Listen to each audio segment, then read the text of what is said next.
If you ever hear your daughter's voice calling from the Gulf, and she's 300 miles away, don't answer. The salt hit me like a slap when I first stepped onto the Gulf Wraith. It wasn't just ocean air, it was heavy, metallic, full of memory and rot, like the breath of something old that had never truly died. October in Apalachicola doesn't feel like fall. It feels like the Gulf's been holding its breath, and now it's exhaling straight into your lungs. I tasted the brine and regret in equal measure. The boat creaked beneath my boots like it was sighing under the weight of secrets. I'd only been on land for 3 weeks since everything went to hell, and this was supposed to be my hiding place.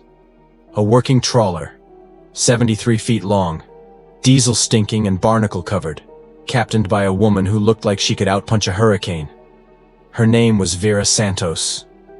She didn't smile much, didn't ask questions, didn't care where you'd been as long as you followed her rules.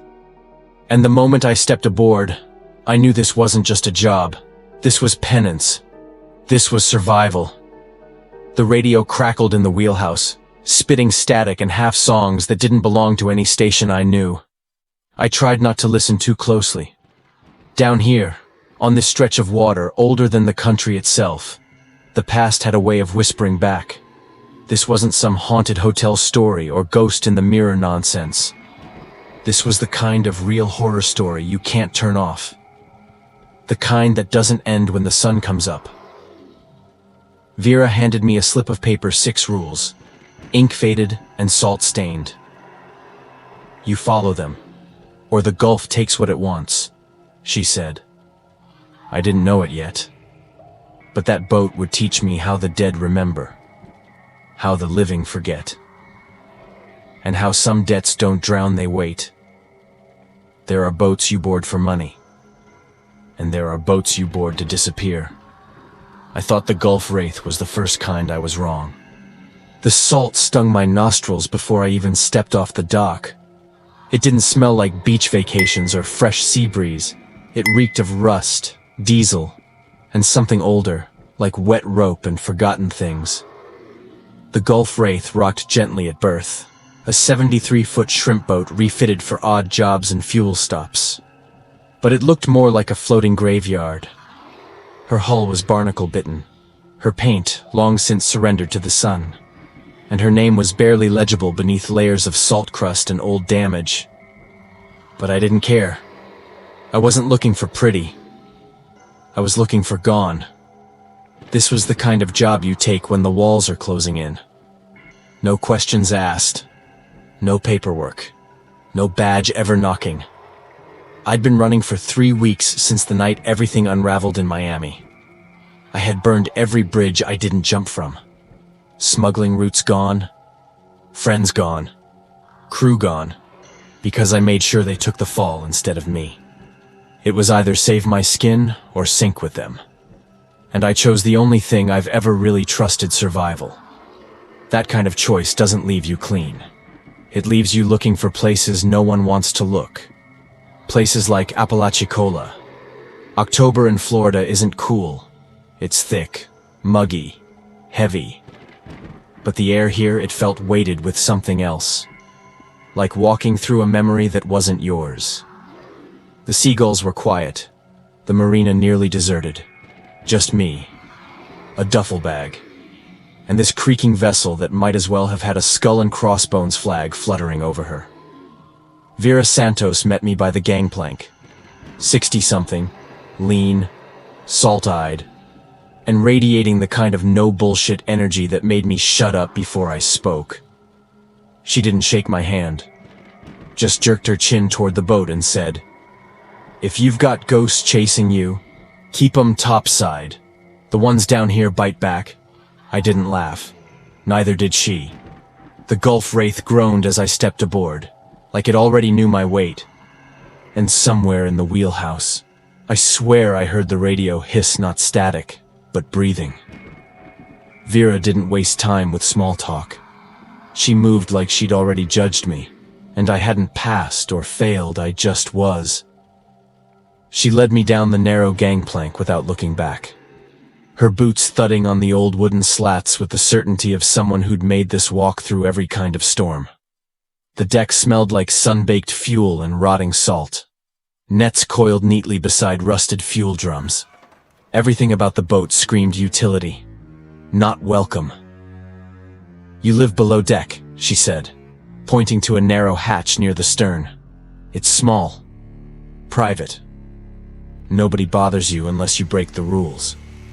Her tone made it clear that rule-breaking wasn't just discouraged, it was dangerous. I hadn't even seen the rules yet, and already I felt like they were watching me. Inside the wheelhouse, the heat was stifling, like the air had been holding its breath since the 80s. The windows were salt-fogged. A half-functioning coffee pot gurgled in the corner beside a stack of charts so worn they looked handwritten by ghosts. Vera reached into a weather-stained duffel bag and pulled out a folded sheet of paper creased, salt-warped, and yellowed like parchment. She didn't hand it to me. She placed it gently on the console like it was something sacred. I unfolded it slowly. 6 lines, written in thick black ink. Some of it smudged by time but still legible. "Always acknowledge the writer's light. Never hide. Never accept payment in silver coins. Don't look into the mirrors after midnight. Help the living ward off the dead. 7 ripples mean secure the boat. Trade what you can't keep to save what you love." I felt a chill creep up the back of my neck that had nothing to do with the sea breeze drifting through the open hatch. "What is this?" I asked, already knowing it wasn't a joke. Vera didn't answer right away. She turned, poured herself coffee from a dented thermos, then fixed me with eyes that had probably seen too many people not take her seriously. "This coast's older than you think," she said. "Older than cities. Older than the charts. People fish these waters because they think the Gulf's just water and wind. But it remembers things. It keeps things. And it don't forgive carelessness." She nodded at the list. "Those are the only reason this boat still floats."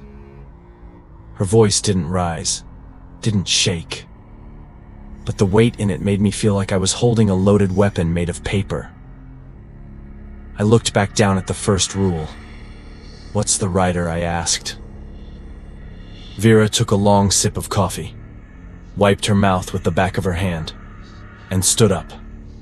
"You'll know when you see it," she said. "Just remember this: you don't hide. You let it see you clearly, so it passes by. The dead don't like to be ignored, but they respect those who show proper courtesy." She turned and walked out, her boots echoing down the deck as if the boat itself carried her forward. That was the first time I realized this wasn't just a haunted boat, it was a boundary line. Between what we understand and what we survive, I didn't sleep that first night. Not because I was scared, at least. That's what I told myself, but because everything felt too quiet in the wrong ways. The Gulf isn't supposed to be silent. Even in the dead of night, there's supposed to be water lapping, rope creaking, something alive in the air. But the Wraith had this pause to her, like she was listening. Below deck, the cabin Vera gave me was clean, like she promised. No frills. Just a narrow cot, a metal locker, a single bulb swinging from a low ceiling like it didn't know whether to stay lit or burn out. The mattress smelled like salt and thyme. The kind of smell you stop noticing after a week unless it changes, and something about it made me think it would. There were no windows, just riveted walls and that faint smell of something not quite rot, but older than mold, older than dust. I unpacked slowly, trying to make myself believe this was just another stop on the run. Just another low-paying, under-the-table job for a guy with nothing left to lose. But somewhere between the ticking of the bulkhead and the hum of the boat's generator, I started hearing something else. Not voices. Not words. Just breath. Long. Slow. deliberate inhales. Like the boat was exhaling around me. I pressed my ear to the metal wall. Nothing. Silence. Then the hum again. But this time it didn't sound like the generator. It sounded like memory. Or maybe regret. I lay back on the cot, staring up at the flickering bulb. It swayed once. Then again. No wind. No wake. No reason. I stared until my eyes burned, waiting for the swing to stop. It didn't. Not for hours. And in the silence between flickers, I started to wonder if Vera had given me this cabin because it was safest, or because it was furthest from whatever shared this boat with us. Not everything that haunts you wears a face, she'd said offhand before heading topside. At the time, I thought it was just old sailor talk. But lying there in that box of metal and breath, I started to understand. By the second night, I started noticing the rhythm of the boat, except it wasn't just the boat. There was a pulse to this place. A beat that didn't match the tides or the engine. It felt older than both. I'd wake around 2:17, Mom, every night without fail. No noise. No nightmare. Just waking. Heart pounding. Eyes wide. Like something had called me without speaking. I'd sit on the edge of the cot, feet on cold steel, listening to the hum of the boat and the occasional creak that didn't sound structural. The air below deck wasn't stale, but it wasn't right either. It had weight, like it had been breathed too many times by mouths that no longer remembered how. Up on deck, the world was fog and shadow. The town lights in the distance looked warped, flickering like candles seen through thick glass. I stood by the port rail once, just watching the gulf, and for a second I swear I saw a single point of white light moving across the water. Steady. Silent. Like a lantern on a boat that wasn't really there. When I blinked, it was gone. When I asked Vera about it, she didn't even look up. Just said, "Some things check on us before they decide." The radio in the wheelhouse had a mind of its own. It would hiss into static at random, then tune into snippets of music that didn't belong to any station I knew. One night, it played a woman humming what sounded like an old lullaby. No words.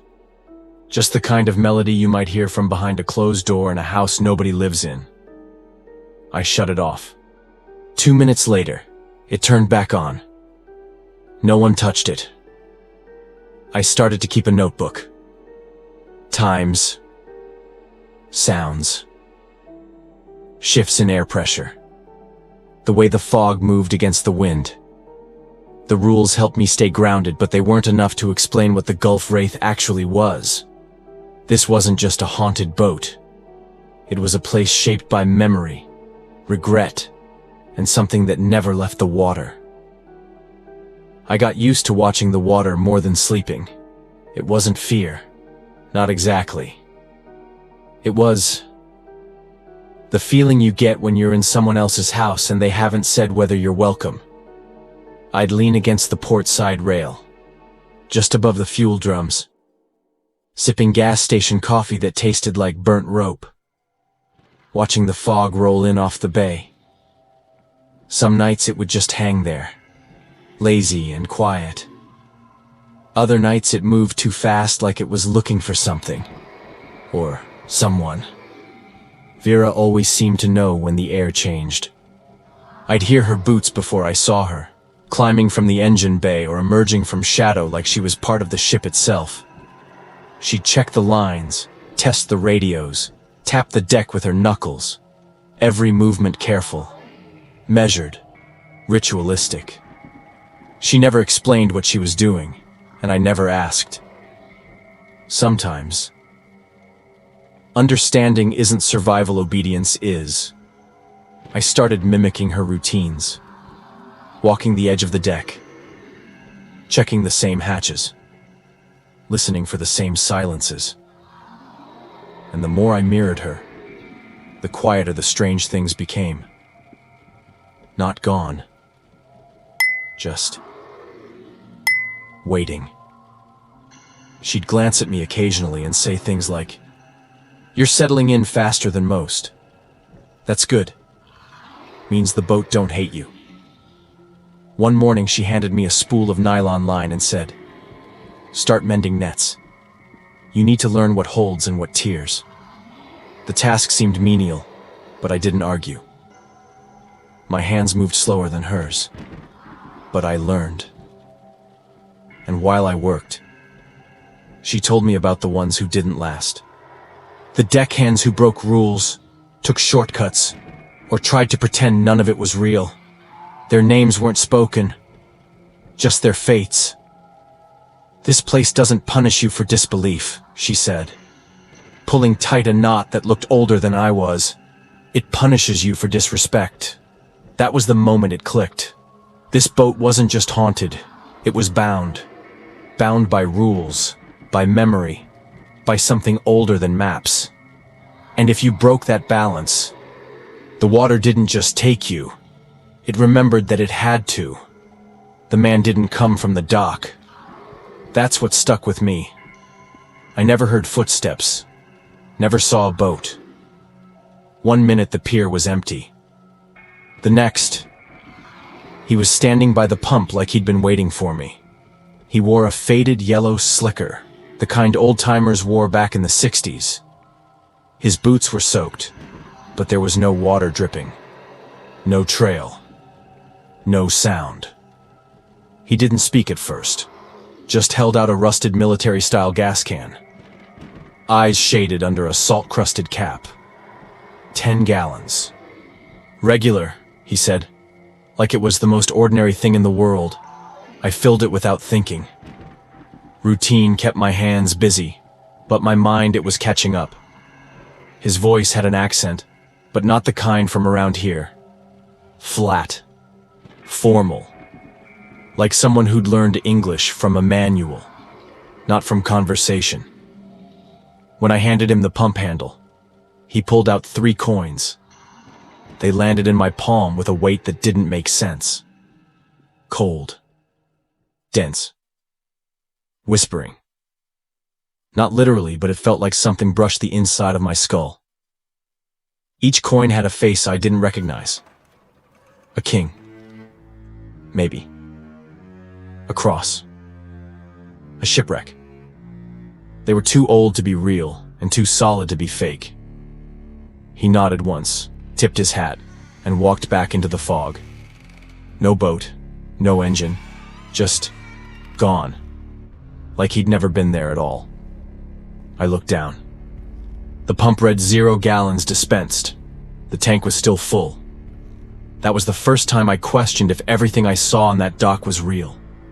Or if some things only existed when they needed to be seen. I kept the coins in my locker that night. I told myself they were just old currency. A collectible. Nothing supernatural. But the truth was already in motion. And the Gulf doesn't care if you believe. It only cares if you follow the rules. I tried to ignore the coins. Told myself they were nothing. A tourist's prank. Maybe some historical replica garbage from a gift shop in Pensacola. But I couldn't shake the weight of them. Not just in my hand, but in my head. They didn't sit like normal metal. They sat like anchors. Like debt.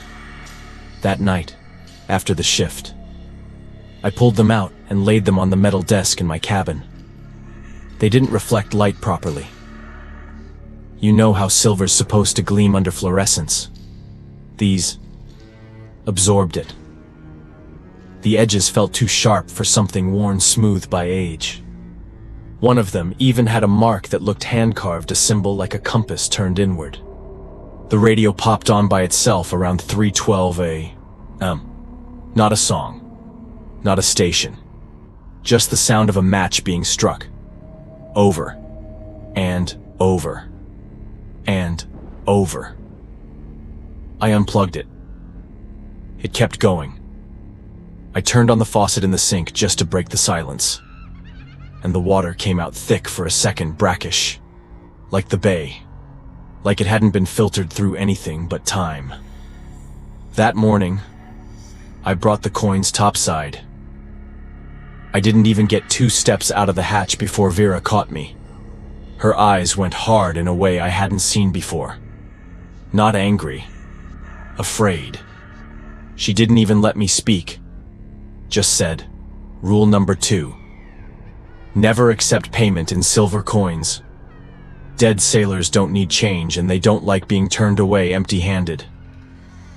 She took the coins like they were burning, dropped them into a box under the helm I hadn't seen before, lined in black felt and half full already. Spanish, Confederate, some with names I couldn't read, each one a story, a mistake, a debt unpaid. "That payment wasn't meant for you," she said. "It was meant to pull you into something you don't understand." And for the first time since I arrived, I realized something chilling. You didn't have to believe in the rules for them to believe in you. After Vera locked the coins away, something shifted. Not just in the boat in me, like a gear misaligned inside the machine of my mind. Everything looked the same. The nets, the deck, the fuel station. But it all felt like a copy of itself. Slightly off. Like I'd stepped into a perfect replica, built from memory that wasn't mine. The same knot on the mooring line, but it pulled tighter when I wasn't looking. The same scratch on the wheelhouse door, but now it looked like a name was starting to form in the grain of the wood. I didn't say anything. I worked my shift, fueled boats, nodded to tourists, smiled like I belonged. But inside, something frayed. My sense of time bent in small, annoying ways. I'd check the clock, and it'd say 10:42. I'd work for 20 minutes, check again, and it was still 10:42. The coffee stayed hot longer than it should. The air didn't change with the tide. I asked Vera if the boat ever messed with time. She didn't laugh. She didn't even blink. Just said, "This coast remembers differently. Sometimes what's gone doesn't know it's gone." I wanted to push, but something in her face said that was as much as she'd give. And maybe more than I wanted to hear. That night, I woke up because someone was humming. A woman's voice. Soft. Broken like old vinyl. Not outside. Inside my cabin. But when I turned on the light, no one was there. Just the coins gone from the lockbox. And the faint scent of wet tobacco in the air. The next morning, Vera didn't mention the coins. Neither did I. But she handed me a bundle of dried seaweed tied with red twine and said, "Keep this near your bed. No explanation. No instructions." That was the first time I realized not every payment stays paid. And I started to wonder if something had followed that man through the fog and left its change behind. It didn't stop after the coins. In fact, that was just the crack in the wall, barely wide enough to see through, but enough to let something in. The weirdness wasn't loud. It was precise. Reality here didn't break. It flexed. Just enough to make you question whether you ever understood it in the first place. I started noticing loops, small repetitions in behavior that didn't make sense. Tourists pulling in for gas said the exact same phrase 2 days apart. Same intonation, same hand gesture, like a memory stuck on playback. A Coast Guard boat swung by twice in the same week. Different officers, same questions, same clipboard. When I asked Vera about it, she said, "The Gulf likes patterns. It's how it remembers who belongs." And that word "remembers" bothered me more than I let on. Back in the cabin, The locker door creaked open by itself every night at 3:17. I tested it, propped it shut, taped it, even wedged it. Still opened. Nothing in it except my clothes. But I started to feel like something was checking. Not for the coins, but for me. I tried to write it off as fatigue, long shifts, stress. Maybe I was unraveling. But every time I tried to rationalize it, the world gave me another reason not to. One night, I looked at my reflection in the small mirror above the sink and blinked. Just once. And in that moment, my eyes weren't brown, they were gray, cold, flat, and watching me like I was the intruder. I jerked away, splashed water on my face, looked again. Brown. Normal. But my pulse wouldn't come down for hours. Vera never asked if I was okay. She just gave me looks like she was waiting to see which way I'd tip towards staying. Or towards sinking. And deep down, I was beginning to accept something I didn't want to say out loud. The Gulf wasn't haunted by ghosts. It was haunted by patterns. And now, I was part of one. The third week didn't start with a scream or a storm. It started with a sound that didn't belong. I was cleaning the coffee station in the wheelhouse around 9:30 p.m., wiping down the metal with a rag that smelled like engine oil and vinegar. When I heard it, a hum. Not mechanical. Not human. Just wrong. A steady tone. Low and pulsing. Like someone had buried a tuning fork in the hull and let it ring through the steel. I opened the hatch and stepped out into the fog. Visibility was maybe 30 feet. The dock lights were distant blurs. But out on the water, about a quarter mile from us, a single point of white light moved across the Gulf. It didn't bob like a fishing boat. It didn't sway with the swell. It just slid. Smooth. Perfect. Like it was following a line only it could see. Something primal kicked inside my chest. Something I hadn't felt since Miami, the instinct that knows when something's hunting. I backed into the wheelhouse, reached for the radio out of habit, then stopped. Static.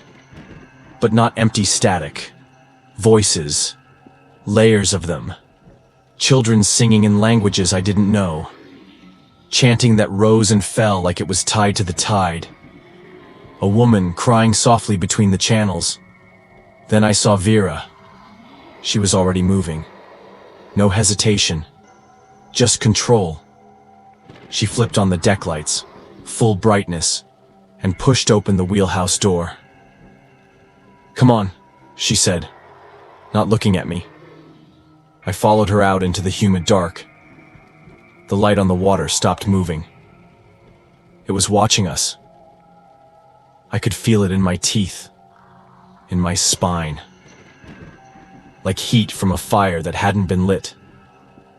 "You don't hide," Vera said quietly.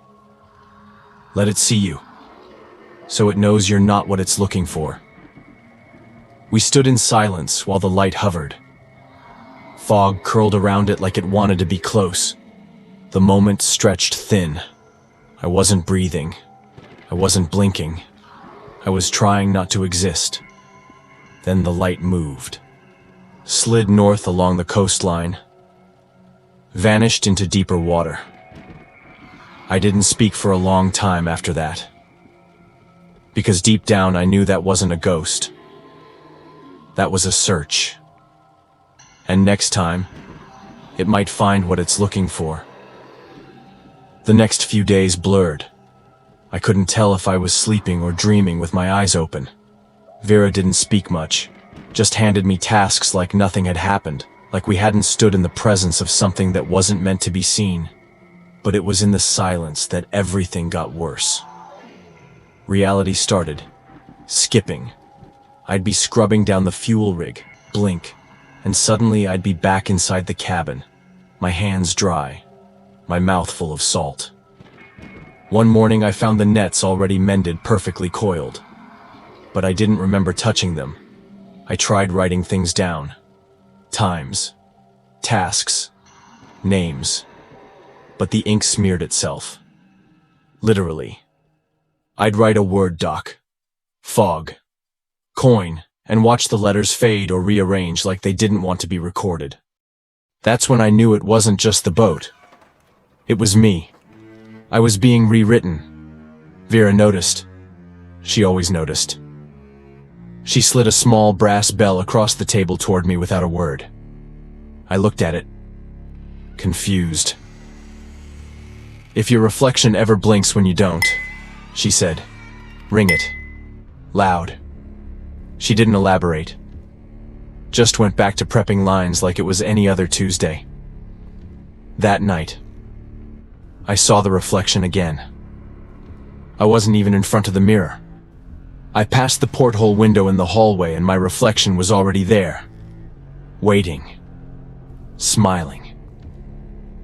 And it didn't blink. I rang the bell so hard I thought the handle would snap. The sound tore through the boat like shattering glass, and whatever that thing was, it vanished, gone in a blink. The air got lighter. The metal stopped humming. But that night, I dreamed in someone else's voice. I was trapped in my own body, watching through my own eyes, but I wasn't the one moving. And when I woke, my boots were wet, muddy, like I'd walked through the bay in my sleep. I didn't feel haunted anymore. I felt possessed. I stopped trusting myself after the third night of waking up in places I hadn't gone to sleep. One time I came to in the wheelhouse, hands covered in dried fish scales, smelling like brine and rust. Another. I found myself on the dock barefoot, shaking, staring out at a fog bank that hadn't been there 5 minutes earlier. I wasn't dreaming. I wasn't blacking out. Something else was borrowing me. Vera didn't seem surprised. She handed me a folded piece of paper, yellowed at the edges, with words scrawled in red ink. Rule number 4. If the boat walks you while you sleep, tie your ankle to something real. I looked up. She didn't blink. "You've got a few more nights to survive," she said. After that, the pull gets permanent. That phrase clawed at my brain. Permanent. As in irreversible. As in I wouldn't come back the next time something used my skin like a wetsuit. I followed her advice. Tied a nylon rope from my ankle to a beam in the cabin. Tight. Not enough to stop circulation, but enough to yank if I moved. That first night, I didn't sleep. Just stared at the wall and listened. At exactly 2:47 a.m., the tension in the rope jerked hard. Something pulled. Harder than I could. Like it wanted out. Like I was the thing being possessed and resisting. I screamed.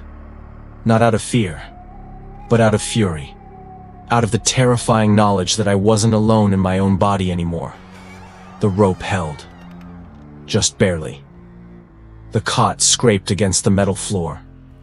The entire room shook for a second, and then it stopped. Dead silence. Not even the gulf outside moved. When I looked at the mirror again, the reflection was normal, but the bruises around my ankle weren't mine. Too large. Too long. Like the fingers of something still trying to drag me under. It happened on a Tuesday. That matters because Tuesdays were supposed to be safe.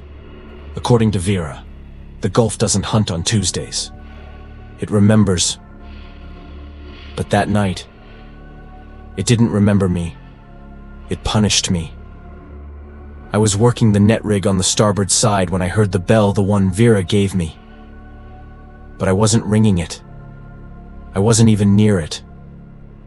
It was inside the cabin, hanging from the beam over my cot, and it was clanging like someone was yanking it in panic. My spine froze. The deck beneath me went still, like the water had stopped breathing. I ran inside. The room was empty. Bell still swinging. Mirror fogged over. But something had changed. My cot was soaked. Not just damp drenched, like someone had dragged it into open sea and hauled it back in. The rope on my ankle was shredded at both ends, the fibers twisted apart, not cut, not snapped, unraveled from the inside. Vera stormed in seconds later. She took one look and said, "You broke the rhythm." I didn't understand. I hadn't broken any rule. But she was already grabbing jars off the shelf, salt, ash, a vial of dark oil and drawing symbols on the bulkhead. "Rule number 6, she hissed. Never let the rhythm break. The boat follows patterns. If the pattern fractures, it pulls something in to fix it." I tried to explain that I didn't do anything, that I'd been following every rule. But my voice sounded distant in my own ears, like I was underwater. Or deeper. Vera poured the oil on my boots and whispered in a language I couldn't place. And then she said something that shut everything down inside me. "It's already been inside you. That's why it's coming back. To finish the pattern it started." I didn't answer. I couldn't. Because I remembered the bruises. The waking dreams. The fog that moved against the wind. And I finally understood I wasn't surviving the rules anymore. I was part of one.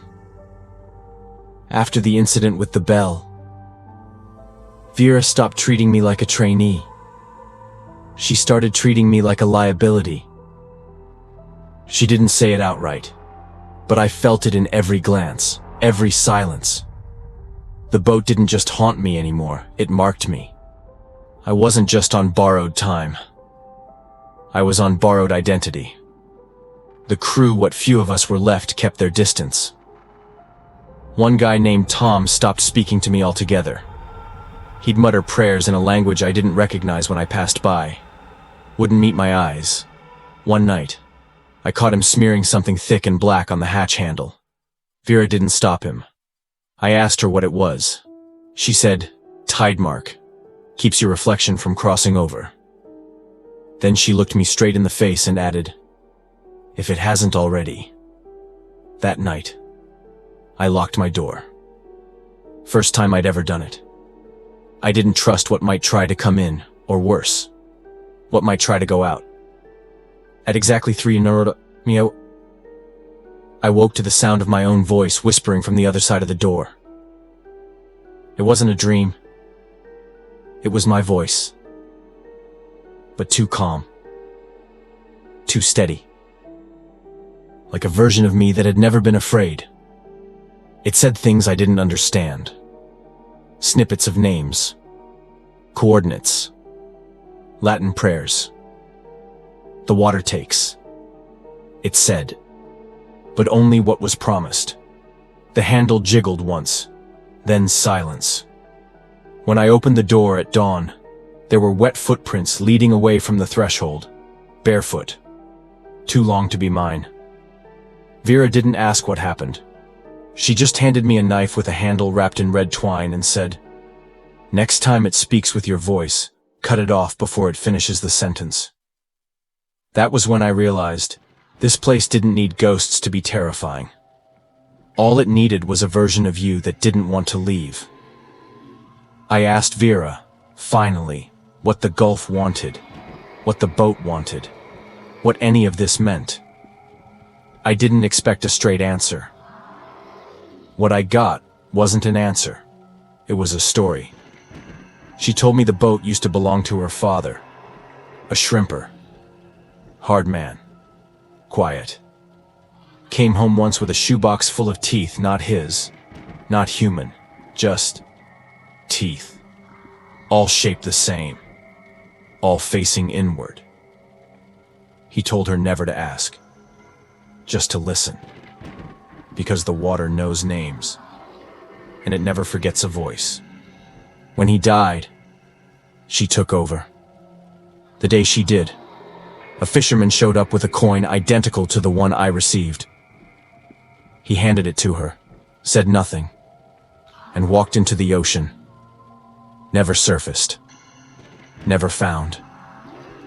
But after that, the boat started listening to her.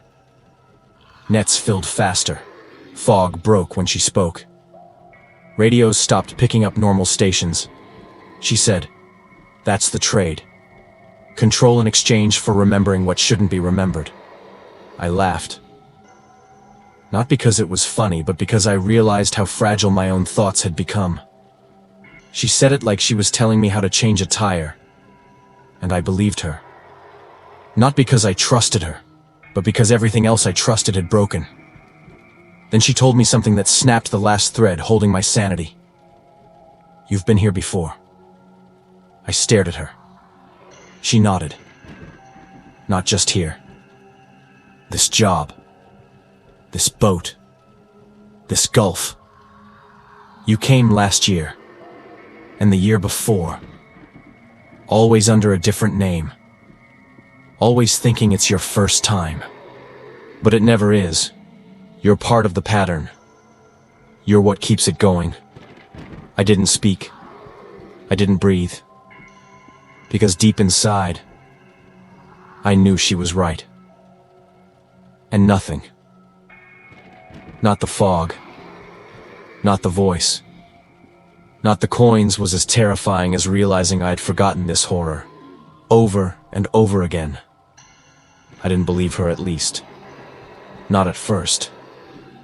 But once she said it, I couldn't stop seeing the cracks. The moment she spoke those words, "You've been here before," something inside me unlatched. Not shattered, not collapsed. Just opened. That night, I found an old logbook in the wheelhouse drawer. Not one I remembered seeing before. I flipped through it, entries written in different hands, different years. Some so old the ink had bled into the page. But one entry stopped me cold. It was my handwriting. My name. Caleb Wren. A year ago. Almost to the day. Same boat. Same crew. Same warning about the coins. I dropped the book. My hands were shaking. I opened my wallet. The ID inside didn't say Caleb.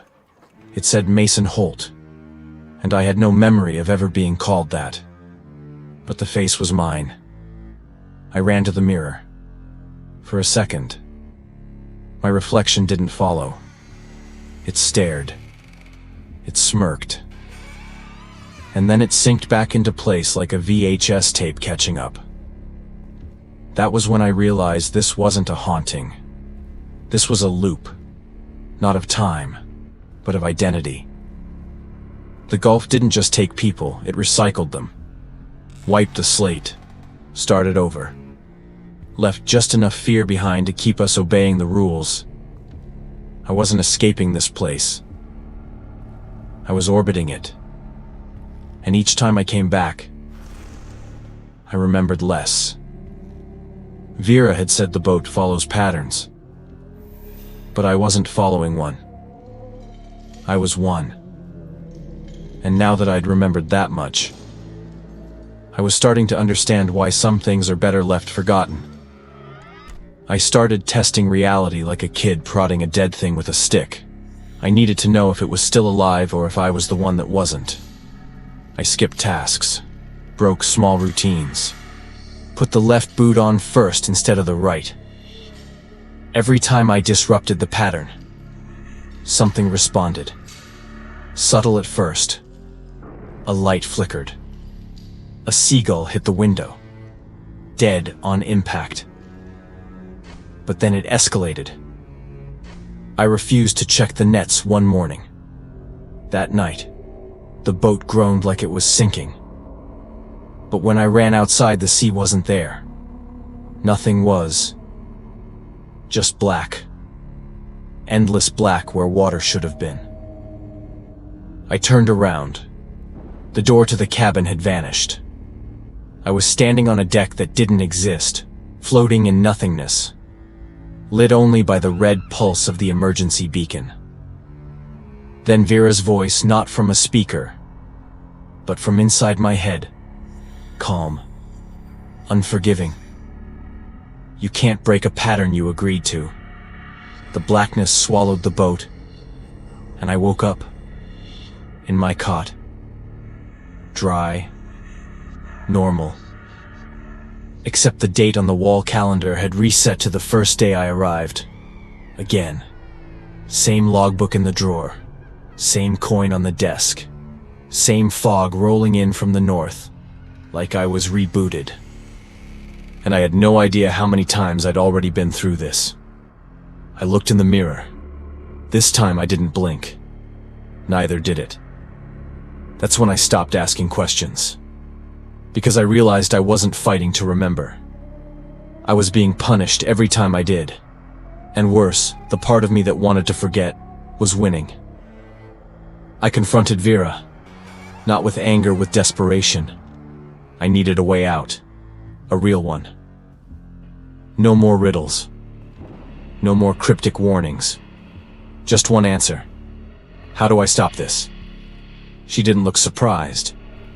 She just poured 2 mugs of black coffee and set them on the table like we were about to talk weather. You don't, she said.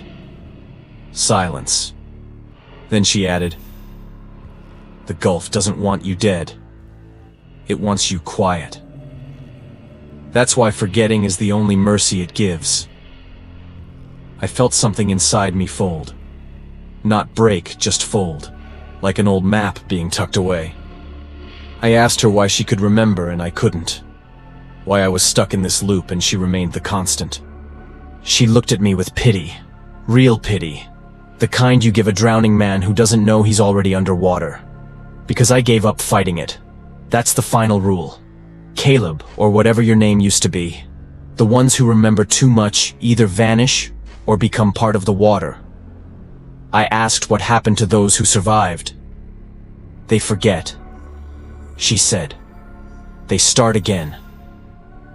They live a little longer. The sea likes those who play dumb.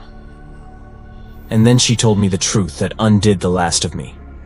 You weren't the first version of yourself to ask that question.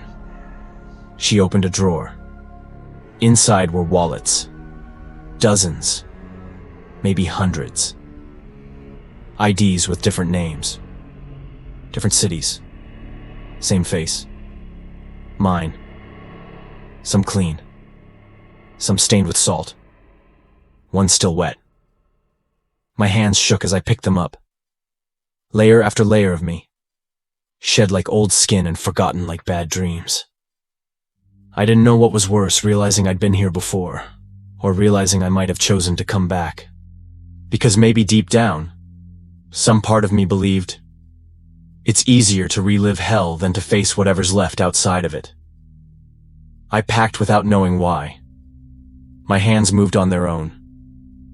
Folding shirts. Tucking away the same ID I now knew was a lie. It didn't matter anymore. The name. The past. I'd worn too many of them to care. The Gulf was calm that morning. Too calm. The sky was silver. Not blue. The water didn't move. It just mirrored, as if daring me to look again. Vera stood by the dock. She didn't speak. Just watched me tie my boots, shoulder my bag, and hesitate. My mind screamed to stay, to fight, to break the loop. But my body, it wanted out. Or maybe it wanted silence.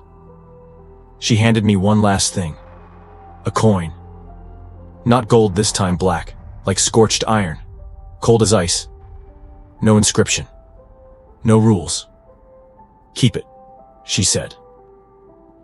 So next time, when the forgetting starts, maybe something in your pocket will remember.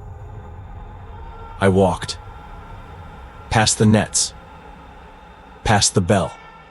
Past the names carved into the hull, none of them mine, but all of them somehow familiar. My footsteps echoed. The air was wrong.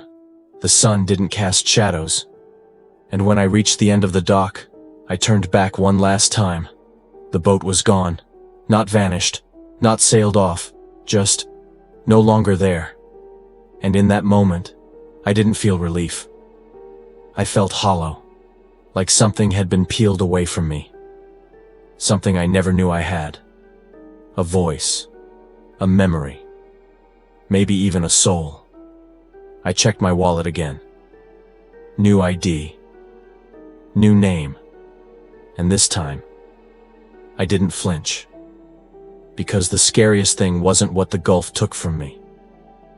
It's how easy I let it happen. It's strange how quiet the world feels when you come back from somewhere no one believes exists. The traffic sounds too distant. People's voices too bright. I spent my first 3 nights back in a cheap motel off I-10 watching the ceiling fan spin and wondering if it would ever stop. Nothing followed me. At least, not in the way horror movies promise. No shadows in the corner. No voices at 3:00 a.m. Just silence. And a coin I couldn't throw away. I tried. Dropped it down a storm drain. Next morning, it was on the dresser again. Not in my bag. Not in my pocket. Just there. Waiting. I found work. Loading trucks at a warehouse in Mobile. The kind of job where no one asks about your past because they don't want you asking about theirs. I kept my head down, tried to blend in, but sometimes I'd hear the ocean. Nowhere near it. Just in the walls. In the wind between shelves. In my breath. And once, I looked in the break room mirror and saw the gulf behind me. Clear as day. As if I'd never left. As if I'd only dreamed the motel, the job, the trucks. I blinked. It was gone. But I knew then I hadn't escaped. I'd only been loaned back. People ask why I don't keep in touch. Why I never go near the water. Why I check the date every morning and scratch it into my forearm with a safety pin. They think I'm paranoid. Or broken. But I'm not afraid of being crazy. I'm afraid of forgetting again. Because the next time I go back, if I don't remember who I was, I might not leave at all. I started writing letters. Not to anyone I knew. Not even to myself. To strangers. To the next me. I'd leave them tucked inside library books, scrawled in pencil on diner napkins, etched into the underside of bus stop benches. I didn't sign them. Just left a phrase. If you've seen the coin, don't go near the water. I don't know if they ever reached anyone. Maybe janitors threw them out. Maybe rain washed them away. But maybe one found its way into the pocket of someone standing at the edge of that same dock I left behind. Sometimes I dream of the other versions of me. Not just the ones who worked the Gulf, but the ones who didn't make it out. The ones who remembered too much and dissolved into the tide. They whisper things in those dreams. Half phrases. Broken warnings. Once, I woke up and my lips were still moving. Repeating something I didn't understand. It's different now. Before, I was trying to escape the Gulf. Now, I'm trying to outlive it. There are nights I feel the salt in my lungs. Not choking, but echoing. Like my body is remembering how it drowned in a life I can't recall. I used to believe trauma faded with time. But what if time resets before it can heal? The coin still follows me. Always cold, never dirty. It hums sometimes only when I lie. Like it knows. Like it's waiting. I've stopped trying to get rid of it. Instead, I wear it around my neck, tucked beneath my shirt. A reminder. Not of who I was, but of who I might become again. And if you're reading this, If this video found you, it means the pattern hasn't broken yet. But maybe you're the one who finally will. Lately, things have started to slip. I'll put my keys on the counter and find them in the freezer. I'll wake up in the driver's seat of my truck, engine running, no idea how I got there. One night, I walked out of the warehouse at closing and found myself standing in a convenience store an hour away, still in uniform, still holding the time card I hadn't clocked out. I haven't been drinking. I haven't been sleeping either. But I know what this is. It's starting again. It always starts with the small things. The names of coworkers. The order of the aisles. My own handwriting starting to look unfamiliar. Then come the reflections hesitating a second too long. Moving when I'm still. The voice in the back of my skull humming lullabies I've never heard, but somehow know all the words too. The coin. It's getting warmer. I keep it pressed to my chest some nights, like a talisman. But sometimes it pulses. Not in rhythm with my heartbeat, but like it's beating for something else. Calling something else. Vera said I'd come back when I forgot enough. But what if it's not about forgetting? What if it's about the gulf deciding when I'm empty enough to refill? I've started hearing static again, not from radios, but in people's voices. My manager's mouth will move, and for half a second, I swear I hear foghorns instead of words. I look at street signs and they shimmer, changing letters like they're trying to spell something I once knew. I don't think I'm losing my mind. I think I'm changing models, like a reboot, a soft reset. The pattern preparing to run itself one more time. And the worst part is, I don't want to fight it anymore. I just want the noise to stop. I just want the questions to end. I just want to sleep. So maybe I'll forget again. Maybe in a week. I'll wake up on the Gulf Wraith. Sea salt crusted into my lashes. Vera standing over me like she's meeting me for the first time. Maybe I'll introduce myself with a name I've never heard. Maybe I'll smile. But before that happens, while I still have this version of me, I need to ask you something. Have you ever forgotten something you shouldn't have? Not where you left your keys. Not a phone number. I mean something deeper. A place. A voice.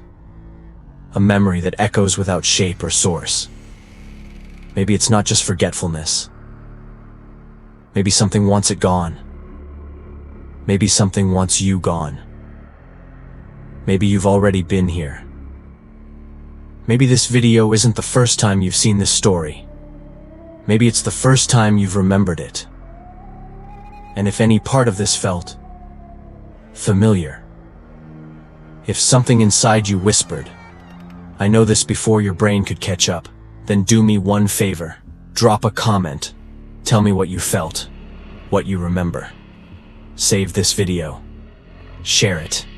Keep it close. Because if the gulf comes for you too, you'll want a way back to yourself. And if you're still watching, still here, still you tap subscribe. This channel isn't just horror. It's a record. A place for the lost to leave breadcrumbs before they forget who they are. Because in the end, memory is all we have. And if we let go of that, the water will name us whatever it wants.